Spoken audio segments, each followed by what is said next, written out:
Perkenalkan, nama saya Ham Regnas Pratama, jurusan Kehutanan dari Institut Pertanian Stiper Yogyakarta.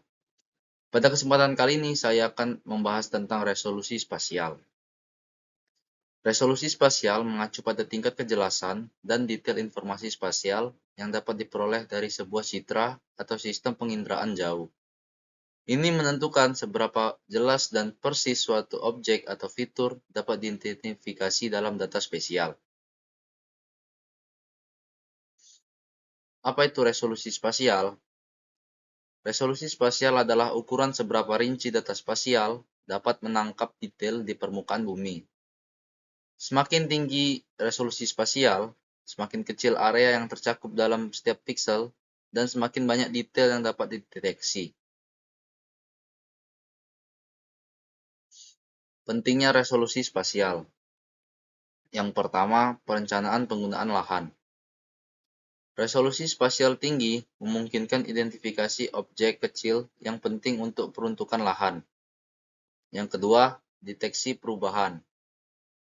Perubahan dalam penanggungan lahan, pertumbuhan perkotaan, dan lain-lain dapat dipantau secara akurat dengan resolusi spasial yang tinggi. Yang ketiga, analisis lingkungan. Resolusi spasial tinggi memungkinkan pemantauan dan analisis lingkungan yang lebih rinci, seperti kebakaran hutan, deforestasi, dan lain-lain.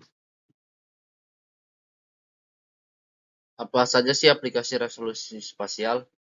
Yang pertama, pemetaan dan pemantauan. Resolusi spasial yang tinggi memungkinkan pembuatan peta rinci dan pemantauan aktivitas di permukaan bumi. Yang kedua, manajemen bencana. Data resolusi tinggi membantu dalam perencanaan tanggap darurat, analisis dampak, dan koordinasi upaya pemulihan. Yang ketiga, pertanian presisi. Teknologi resolusi spasial tinggi memungkinkan pengelolaan lahan pertanian ataupun kehutanan yang lebih akurat dan efisien. Teknologi resolusi spasial. Yang pertama ada satelit. Satelit penginderaan jauh menyediakan data resolusi spasial tinggi dari berbagai planet. Yang kedua, UAV atau drone. Drone dan kendaraan udara atau yang lainnya dapat memperoleh citra resolusi yang sangat tinggi. Yang ketiga, ada LiDAR.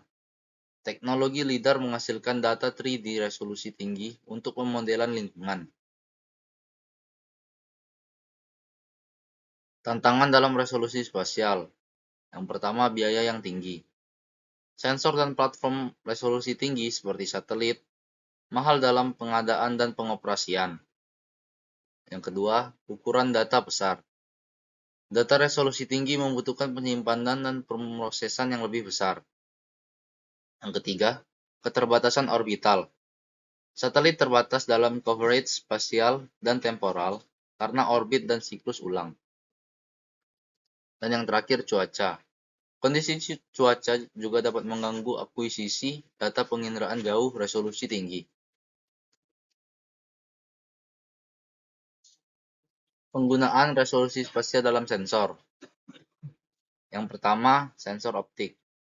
Sensor optik seperti kamera beresolusi tinggi dapat menyediakan informasi rinci permukaan bumi.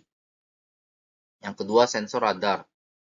Radar dengan resolusi spasial tinggi dapat memetakan topografi dan struktur 3D permukaan. Yang ketiga, sensor LiDAR. LiDAR menghasilkan data 3D resolusi yang sangat tinggi untuk pemodelan lingkungan dan infrastruktur. Jadi, terdapat beberapa kesimpulan dari resolusi spasial. Yang pertama, definisi, ukuran kejelasan dan detail data spasial. Pentingnya resolusi spasial yang pertama untuk pemetaan, pemantauan, analisis lingkungan, dan aplikasi lainnya. Teknologi resolusi spasial yang pertama satelit, drone, LiDAR, dan sensor optik atau radar menyediakan data resolusi dengan spasial yang tinggi. Tantangan resolusi spasial yang pertama biaya yang tinggi, ukuran data yang besar, keterbatasan cakupan, dan gangguan cuaca. Mungkin sekian presentasi resolusi spasial dari saya. Mohon maaf apabila kesalahan. Terima kasih.